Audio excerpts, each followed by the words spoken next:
നമസ്കാരം. RKDV talks ലൈഫിൻ്റെ ഈ പുതിയ എപ്പിസോഡ് ഞങ്ങളുടെ ഒരു സുഹൃത്തിനെ കുറിച്ചാണ്. ഞങ്ങളെല്ലാം മൺമറഞ്ഞു പോയ ഞങ്ങളുടെ പ്രിയപ്പെട്ട VKN മേനോൻ്റെ ശിഷ്യഗണങ്ങളിൽപ്പെട്ടവരാണ്. ഇയാൾ തൃശ്ശൂർ എഞ്ചിനീയറിംഗ് കോളേജിൻ്റെ ഹോക്കി ടീമിൻ്റെ ഗോൾ കീപ്പറായിരുന്നു. തൃശ്ശൂർ ജില്ലയ്ക്ക് വേണ്ടി കളിച്ചിട്ടുണ്ട്, എറണാകുളം ജില്ലയ്ക്ക് വേണ്ടി കളിച്ചിട്ടുണ്ട്, കേരള യൂണിവേഴ്സിറ്റിക്ക് വേണ്ടി കളിച്ചിട്ടുണ്ട്, കേരള സ്റ്റേറ്റിന് വേണ്ടിയും കളിച്ചിട്ടുണ്ട്.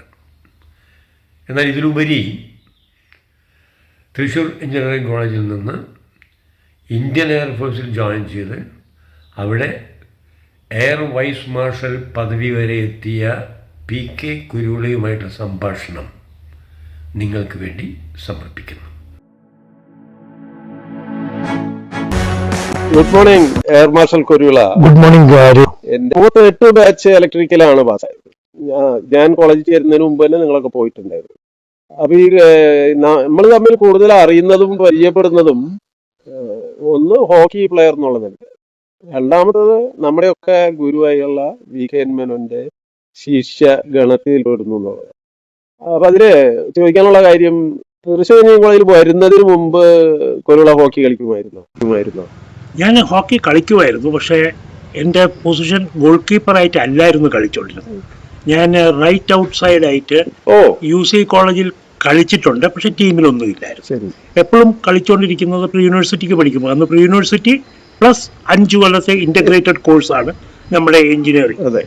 അപ്പം ഞാൻ 62, 63 പ്രീ യൂണിവേഴ്സിറ്റിയും 63, 68 എഞ്ചിനീയറിംഗ്. അപ്പം 63-ൽ ഞാൻ ഹോക്കി കളിച്ചിട്ടുണ്ടോ എന്നുള്ള ചോദ്യത്തിന്റെ ക്വസ്റ്റ്യൻ കളിച്ചിട്ടുണ്ട്. ഞാൻ തൃശ്ശൂർ എഞ്ചിനീയറിംഗ് കോളേജിലും എപ്പോഴെങ്കിലും പ്രാക്ടീസിനോ വല്ല ഇറങ്ങിയാൽ അതും റൈറ്റ് ഔട്ട് ആയിട്ടായിരുന്നു കളിച്ചോണ്ടിരുന്നത്. ഞാൻ ക്രിക്കറ്റിലെ വിക്കറ്റ് കീപ്പറുമായി രണ്ടിലും. അപ്പം ഒരു പ്രാവശ്യം ക്രിക്കറ്റ് വിക്കറ്റ് കീപ്പ് ചെയ്തുകൊണ്ടിരുന്നപ്പോൾ ഒരു പ്രാക്ടീസ് മാച്ചിൽ VKN മേനോൻ സാറ് നമ്മുടെ PD അവിടെ വന്നു. പുള്ളി ഇതുപോലെ എടാ ഇങ്ങ് വന്നു പറഞ്ഞ് കളി കഴിഞ്ഞോടെ, കളിയുടെ ഇടയ്ക്കോടെ നാളെ തൊട്ട് നീ വിക്കറ്റ് കീപ്പിംഗ് ചെയ്യില്ല, നീ ഹോക്കി ഗ്രൗണ്ടിൽ വരാം. അങ്ങനെയാണ് ഹോക്കിയിൽ വരികയും ഗോൾ കീപ്പിംഗ് തുടങ്ങുകയും ചെയ്ത്. എൻ്റെ first year of engineering VKN സാറിൻ്റെ ഗൈഡൻസിലാണ് തുടങ്ങിയത്. അത് കഴിഞ്ഞ് എൻ്റെ അറിവനുസരിച്ച് കോളേജിനെ റെപ്രസെന്റ് ചെയ്തു, തൃശ്ശൂർ ഡിസ്ട്രിക്റ്റിനെ റെപ്രസെന്റ് ചെയ്തു, കേരള യൂണിവേഴ്സിറ്റിനെ പ്രതിനിധീകരിച്ച് കളിച്ചു. അത് കഴിഞ്ഞ് കേരളത്തിനെ പ്രതിനിധീകരിച്ച് നാഷണൽ ഹോക്കിയിലും കളിച്ചിട്ടുണ്ട് 3-4 വർഷം. കൂടാതെ 2 ജില്ലയും പ്രതിനിധീകരിച്ചു എന്ന് പറയുന്നത് എങ്ങനെയാണ്? തൃശ്ശൂരും എറണാകുളവും. അതായത് 1968 ഞങ്ങൾ പാസ്സായി, തൃശ്ശൂർ എഞ്ചിനീയറിംഗ് പാസ്സായി ഉടനെ തന്നെ എനിക്ക് FACTയിൽ ജോലി കിട്ടി. FACT ഇലക്ട്രിക്കൽ ഇതിൽ ജോലി കിട്ടി. FACT ടീമിൽ കയറി. അന്നേരം തന്നെ അത് ഓട്ടോമാറ്റിക് ചോയ്സ് ആയിരുന്നു, കാരണം സ്റ്റേറ്റ് ടീമിൽ കളിച്ചിട്ട് FACT അതൊരു ഓട്ടോമാറ്റിക് ചോയ്സ് ആയിട്ട് FACT കയറി. FACT affiliated to the Ernakulam district. അതിനു മുമ്പ് നമ്മുടെ A ടീമും B ടീമും was affiliated with Thrissur district. അപ്പം തൃശ്ശൂരിൽ വെച്ച് ഞാൻ തൃശ്ശൂർ ഡിസ്ട്രിക്റ്റിലും എറണാകുളത്ത് FACT ജോയിൻ ചെയ്തപ്പോൾ പിന്നെ കേരളത്തിന് പ്രതിനിധീകരിച്ച് കളിക്കുമ്പോഴേ അന്ന് കേരളം ദേശീയ തലത്തിൽ അത്ര വലിയ ടീമൊന്നും അല്ല. സ്വാഭാവികമായിട്ടും ഈ അടികളൊക്കെ സ്വീകരിക്കേണ്ടി വരുന്ന ഗോൾ കീപ്പറാണല്ലോ. അപ്പൊ അന്ന് മറ്റേ സൈഡിൽ ഉണ്ടായിരുന്ന ആൾക്കാര് ഞാൻ മനസ്സിലാക്കിയിരിക്കുന്നത് അന്നത്തെ 2ഉം 3ഉം ഒളിമ്പിക് മെഡലുകൾ നേടിയിട്ടുള്ള ആൾക്കാരായിരുന്നിരിക്കില്ല. ആരൊക്കെയായിരുന്നു അത് ഓർമ്മയിൽ? ഒറ്റയടിക്ക് പറഞ്ഞാൽ ഏറ്റവും കൂടുതൽ ഒളിമ്പിക്സിൽ മെഡൽ വാങ്ങിച്ചിട്ടുള്ളത് ഉദ്ധം സിംഗും ക്ലോഡിയസും അന്ന് കളിച്ചോണ്ടിരുന്നത്. 2 പേർക്കും 4 ഗോൾഡ് മെഡൽ ഉണ്ട് അന്ന് തന്നെ. 1965 ആ സമയത്ത് 4 ഗോൾഡ് മെഡൽസ് വിൻ ചെയ്തവരാണ് പൂനെ നാഷണൽസ് വരുമ്പോൾ ക്ലോഡിയസും ഉദ്ധം സിംഗും. പിന്നെ 3ഉം 2ഉം 1ഉം ഒക്കെ നമ്പറില്ല, ഇഷ്ടം പോലെ ആളുകള്. ഇന്ത്യൻ ടീം സോ സ്ട്രോങ് ആ സമയത്ത്. പാകിസ്ഥാൻ 1956 കുറച്ച് കാര്യം വന്നു. അതുവരെ Indian team was very good. 1960 നമ്മൾ പിന്നെയും തിരിച്ചെടുത്തു, 64 തിരിച്ചെടുത്തു. അപ്പൊ 65 വരുമ്പോ ഒരുപാട് പ്ലെയേഴ്സ് ഉണ്ട്. പൃഥ്വിപാൽ സിംഗ് വേൾഡിലെ ഏറ്റവും വലിയ പെനൽറ്റി കോർണർ വിദഗ്ധൻ, ലോകത്തിലെ ആർക്കും തടുക്കാൻ വയ്യാത്ത പെനൽറ്റി കോർണർ.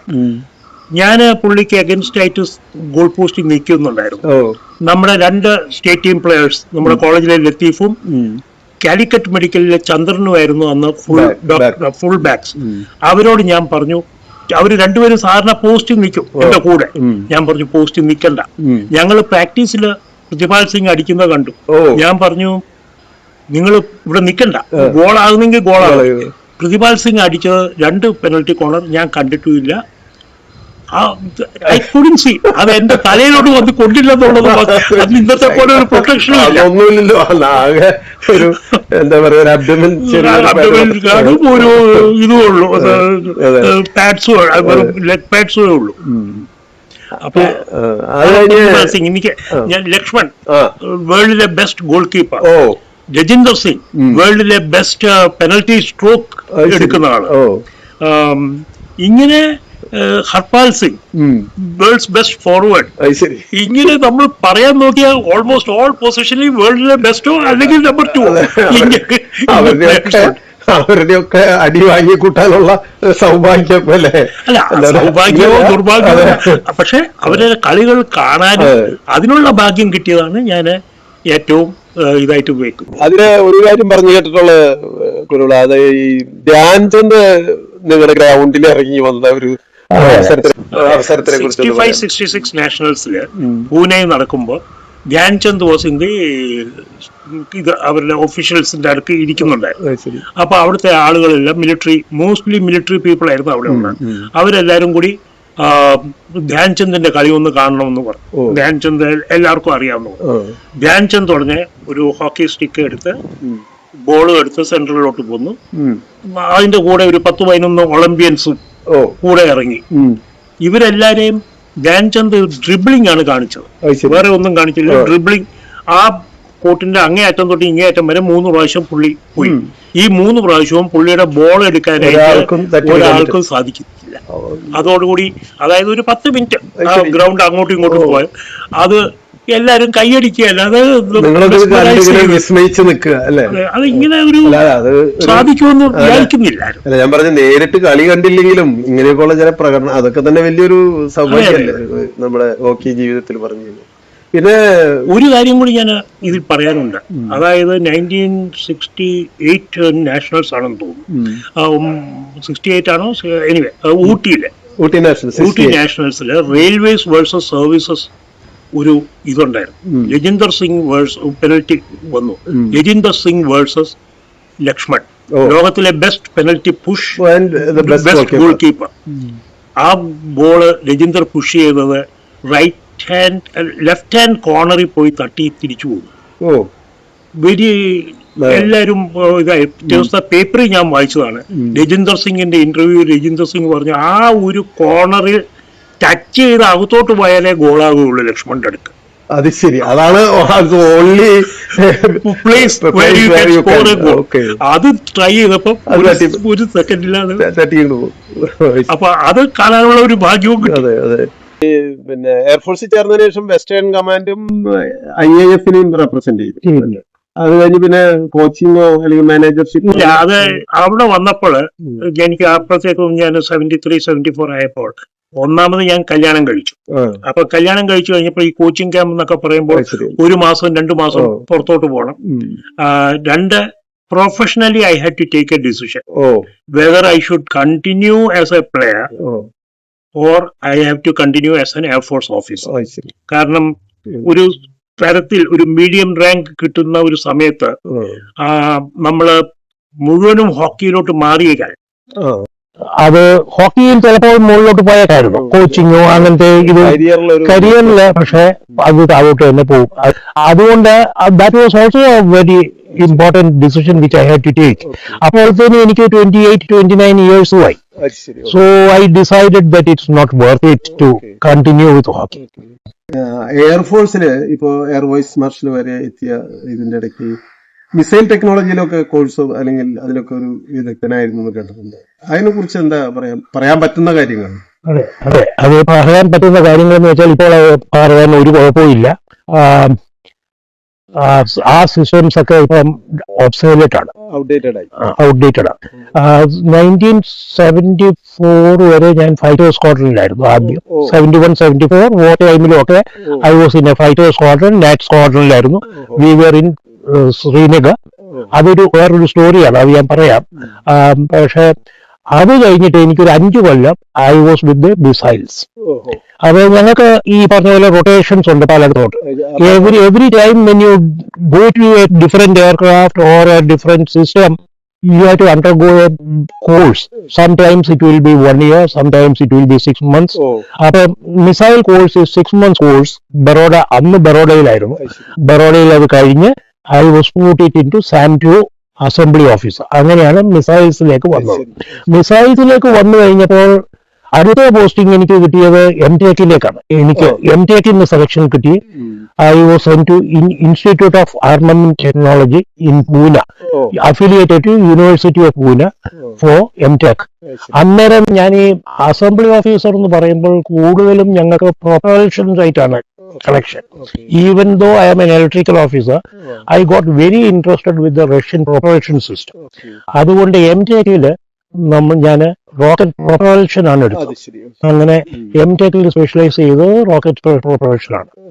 അതൊക്കെ പിന്നെ ഡിസൈൻ ആൻഡ് അതർ തിങ്സ്, അതിന്റെ പ്രാക്ടിക്കൽ സൈഡിൽ വർക്ക് ചെയ്യേണ്ടി വന്നിട്ടില്ല. കാരണം basically I am an electronics officer എയർഫോഴ്സിൽ.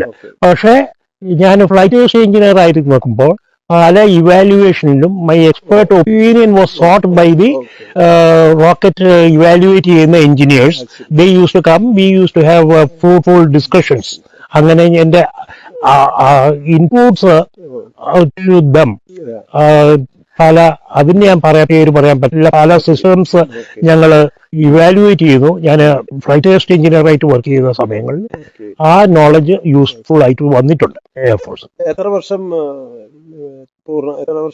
എയർഫോഴ്സിൽ ഉണ്ടായിരുന്നു?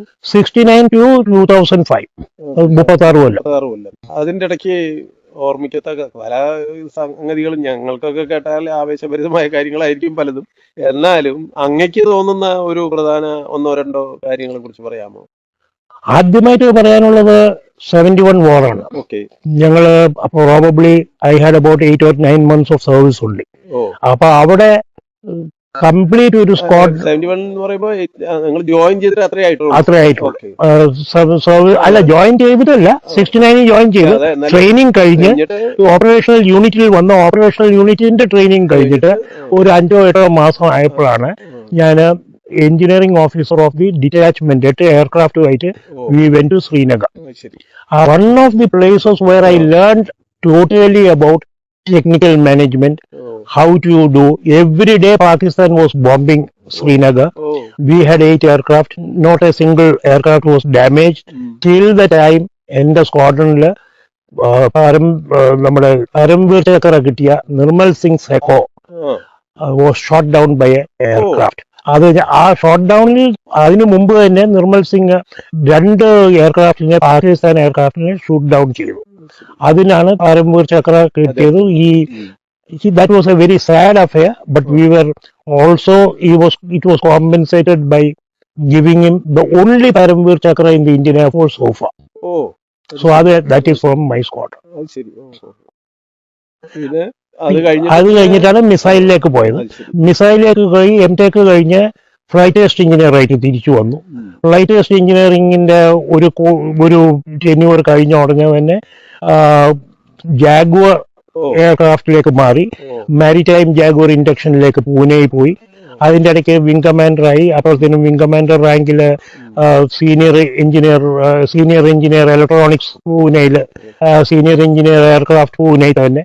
അതും കഴിഞ്ഞ് I went into chief engineer ഒരു ഗോരഖ്പൂർ എയർഫോഴ്സ് ബേസിലെ ചീഫ് എഞ്ചിനീയറായി ജാഗ്വർ എയർക്രാഫ്റ്റ്.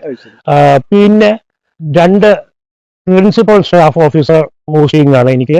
ഒന്ന് സദേൺ എയർ കമാൻഡിലും. അതിന്റെ ഇടയ്ക്ക് ചില സ്റ്റാഫ് ഡ്യൂട്ടീസ് ഉണ്ട്, അത് ഞാൻ ഇങ്ങനെ പറഞ്ഞു വരുന്നില്ല.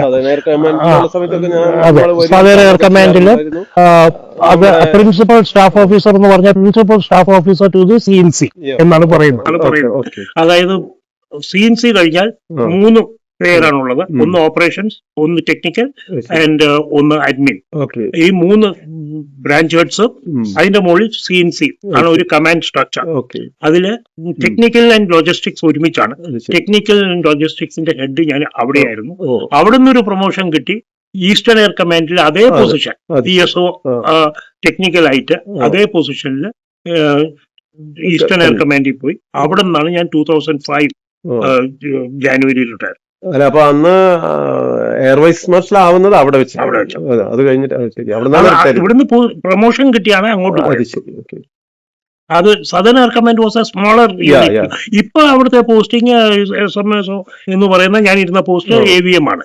ഇപ്പൊ എയർ വൈസ് മാർഷലാണ്. പിന്നെ അതിന്റെ കൂടെയുള്ള ഈ PVSM, AVSM ഒരു വിശിഷ്ട സേവാ മെഡൽ എനിക്ക്, അതായത് വിശിഷ്ട സേവാ മെഡൽ എന്ന് പറയുന്നത് ലോങ് സർവീസിലെ ഡിസ്റ്റിംഗ്വിഷ് ലോങ് സർവീസ് പ്രസിഡന്റ് കൊടുക്കുന്ന അവാർഡാണ്.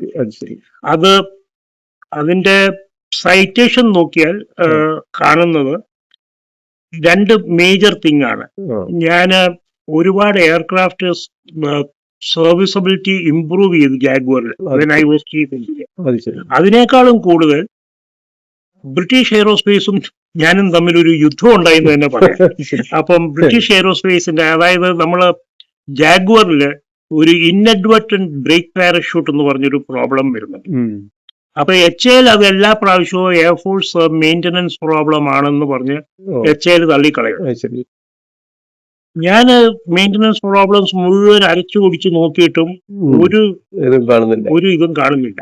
അവസാനം സ്റ്റഡി ചെയ്ത് വന്ന് അന്നത്തെ ചീഫ് വളരെ സ്ട്രോങ് ആയിട്ട് ഇതെടുത്ത് ബ്രിട്ടീഷ് എയറോസ്പേസ് എഞ്ചിനീയേഴ്സ് ഗോരഖ്പൂരിൽ വന്നു.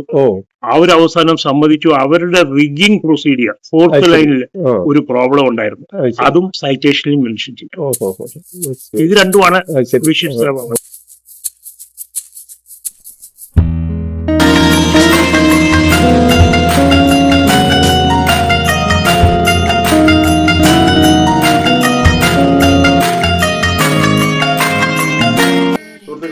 ഞാൻ ഇതുവരെ നമ്മൾ കണ്ടുകൊണ്ടിരുന്നത് എയർ വൈസ് മാർഷൽ PK കുര്യലിയുടെ വിദ്യാഭ്യാസ ജീവിതത്തെയും ഔദ്യോഗിക ജീവിതത്തെക്കുറിച്ചുമുള്ള കാര്യങ്ങളാണ്.